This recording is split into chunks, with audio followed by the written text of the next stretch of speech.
Hello students, today we'll be discussing regarding what is cash budget.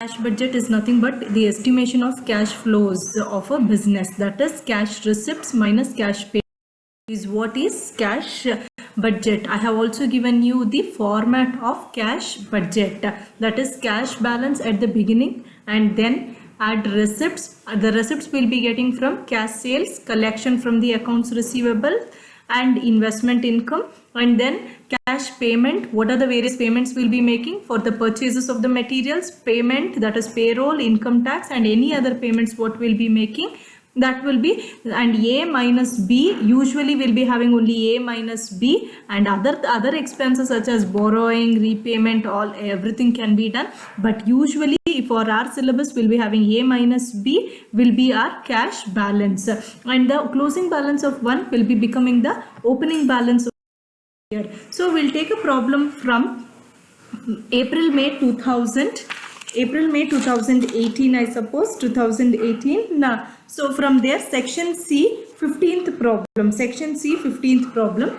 The problem goes like this. Prepare a cash budget from the following particulars. They have asked us to prepare the cash budget for the month of April, May and June. They have given us the estimated sales for all the months, that is March, April, May and June, and they have given us 10% of these are in cash and 90% are in credit. And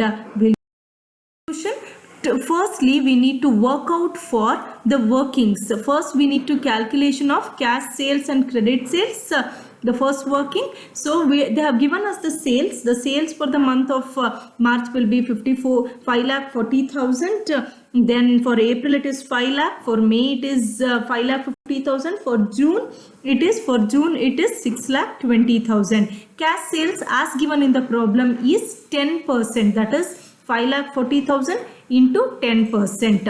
It remains 5 lakh, same for the other months as well, 5 lakh into 10%, 5,50,000 into 10%, 6,20,000 into 10%. And credit sales 5,40,000 into 90%, 5 lakh into 90%, 5,50,000 into 90%, 6,20,000 into 90%. Now that we have bifurcated between cash sales and credit sales. Further, if we go to the question, the third point they have told us that of the credit sales, 30% is realized in the same month and remaining 70% are collected during the following month. So out of this 4,86,000, 30% will be realized in the same month, that is March. Whereas when we go to April, out of this 4,50,000, I'll be getting 30%, and the previous month March 4,86,000 in the 70% we'll be getting in the next month, that is April. The same thing will happen over here. In the month of May, out of this 4,95,000, I'll be getting 30%, and 4,50,000, so 70% will also be got in May. The same thing will be applicable to June. 5,58,000 into 30% will be realized in the same month, and 4,95,000 into 70% will be realized in the month of June. And adding these two, that is 1,35,000 and 3,40,200, we will be getting whatever is being realized in that particular month. Then calculation of purchases. If we go to the fourth point in the question, purchases are estimated to be 55% of the next month's sale. That is, the purchases will be out of 5 lakh. In the March, the purchases will be 5 lakh into 55%. For April, it will be 5,50,000 into 55%. For June, it will be 6,20,000 into 55%. And they have also told that payment for the purchases are made in the following month. That is, March's payment will be done in April, April payment will be done in May, May's payment will be done in June. So in the April, we are making the payment of March, that is 2,75,000. In the May, we will be making the payment of April, that is 3,02,500, and in the June we'll be making the payment of May, which is 3,41,000. This was with working. Then cash budget, this is what is the final thing what we have to prepare.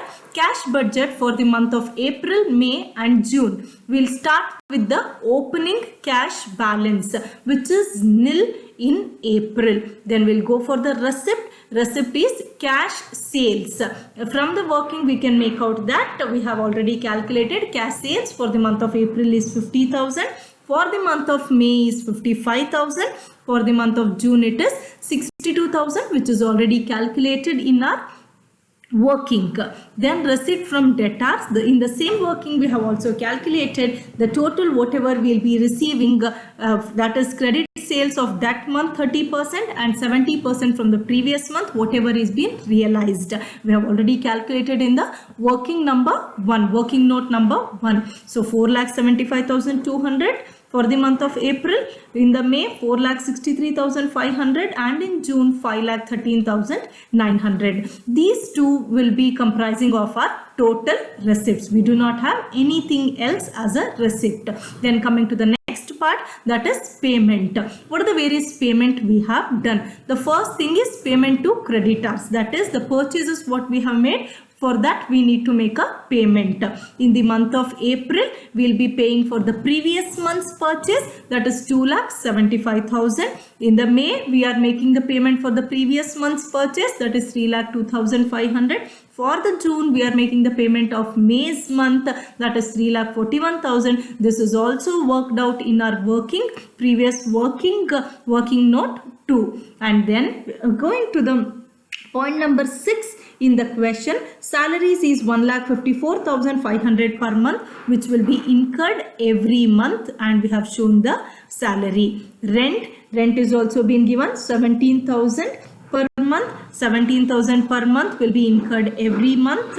Other expenses 7,000 per month, which will be incurred every month. And then they have given dividend payment of rupees 81,000 in the month of March, which we are not taking over here because we are not preparing for the month of March. We are preparing from the month of April, May and June. Then the next point in the question is payment for the purchase of equipments of rupees 70,000 in May. So this will be coming only for the month of May because it is regarding the purchase of equipment, which is a capital expenditure, not a recurring expenditure. So it will come only in the month of May. So now add this opening balance, cash receipts, we'll get total receipts minus this payment, we'll get closing balance of cash for that particular month, April.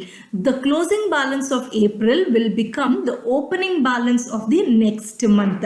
The same thing continues over here. Cash balance plus receipts, we'll get total receipts minus the payment, we'll be getting closing balance of the cash for the month of May. The closing balance of the month of May will become the opening balance for the month of June. Add the opening balance, opening cash balance and cash receipts, we'll get total cash receipts minus the payment, we'll be getting the closing balance of the cash.